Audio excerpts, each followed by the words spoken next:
Okay, let's take our next caller. Our next caller is coming into us via Skype. Caller, what's your name? Where are you calling from? And what's on your mind today? My name is Pascal Leroux. I'm from Ottawa, Canada, and I'm calling in regards to a recent altercation between Quilliam and Rebel Media and Tommy Robinson. Okay, I have no idea what you're talking about, but what happened and what's your question? So let me explain what happened. So what happened was that Julia Ebner, a journalist and a member of Quilliam, wrote an article on the far right, its influences, and Tommy Robinson happened to be one of the topics. So Tommy Robinson didn't like this because he felt he was labeled as a white supremacist.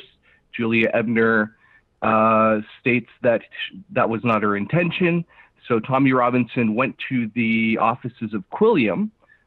He trespassed with a camera into the offices and started interrogating the individuals within that place. And there's a Rebel Media video that's associated to that. My question, I guess, would be, in your mind, would this be something that you would consider okay for any journalistic organization to do, basically break into an office? Oh, so breaking into an office, absolutely not. And I think the more interesting question is my view on ambush journalism, because I don't think it'll be surprising to most of our audience to hear that I'm not for law breaking in that way and criminality. There's a different question, though, which is more about Right. ambush journalism and this concept of showing up unannounced and sticking a microphone and or camera in someone's face. I understand the instinct or desire to want to do that when you feel as though someone is deliberately avoiding answering questions about something which may be relevant to public interest. But I'm generally against that Mhm. policy. I think that it's problematic in a number of ways journalistically, and our view has always been, Pat, we schedule an interview. If there's an interview that we want and someone is refusing or ignoring us, we'll state that. But I have not been of the mind of just showing up and doing the ambush interview. And you know what? Some people disagree with me on this, and they say, David, no, to really get the truth out, you sometimes have to show up. Michael Moore has done it. And, I think there's a difference when Michael Moore shows up unannounced, like he did in one of his older documentaries, and I think it's Roger and Me, and he might have shown up at GM or wherever.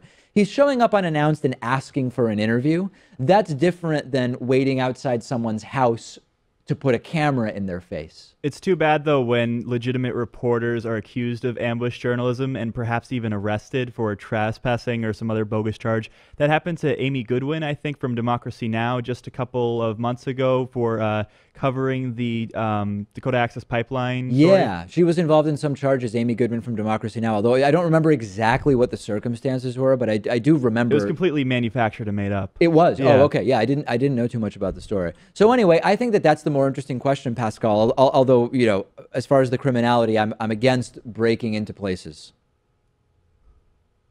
I think I'd have to agree with you on both points because it really matters in regards to how constructive a discussion can be when you're basically in somebody's face in that fashion. Yeah, I agree with you. All right, thank you very, very much for the call. Appreciate it. Important topic, although I have not familiarized myself with the specifics of that story.